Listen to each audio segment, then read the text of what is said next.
ચાલો આપણે કાલે ડિવિઝિબિલિટી રૂલ્સ ની અંદર 2 અને 3 ની ચાવી શીખ્યા હતા. આજે આપણે 4 5 અને 6 ની ચાવી આ વિડિયોમાં જોવાની છે. 4 ની વિભાજન ચાવી શું કહે છે કે જે કોઈ સંખ્યાની અંદર જે સંખ્યામાં છેલ્લા બે અંક છે જો એને 4 વડે ભાગી શકાતા હોય તો એ આખી સંખ્યાને 4 વડે વિશેષ ભાગી શકાય છે. જો ઉદાહરણ જોઈએ આપણે પહેલું ઉદાહરણ આપણી પાસે અહીંયા છે 412. 4 ની ચાવી શું કહે છે આપણને આ સંખ્યાના છેલ્લા બે અંક કેટલા સંખ્યા 12. તો 12 ને 4 વડે ભાગી શકાય છે તો હા તો આખી સંખ્યાને 4 વડે ભાગી શકાય. ક્લિયર?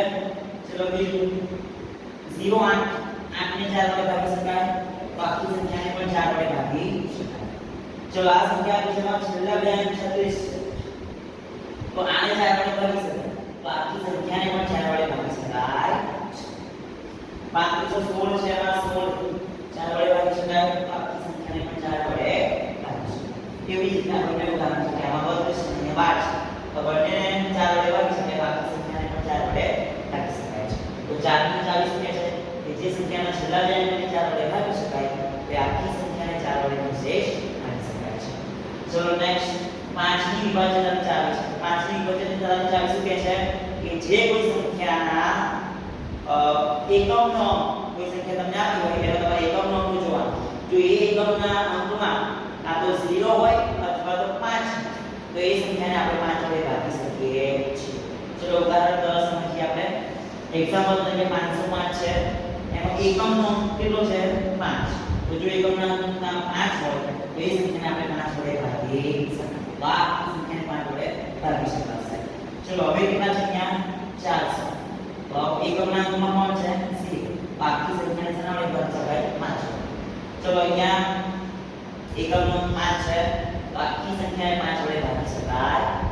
અહીંયા પણ જો 5 છે બાકી સંખ્યાને 5 વડે ભાગી શકાશે.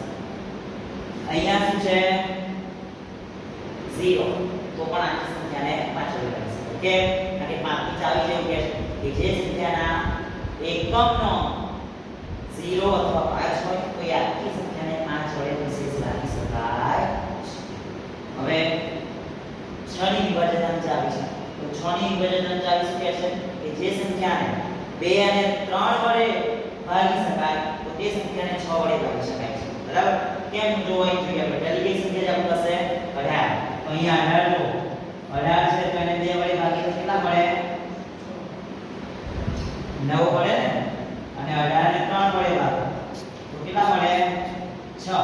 તો આ 18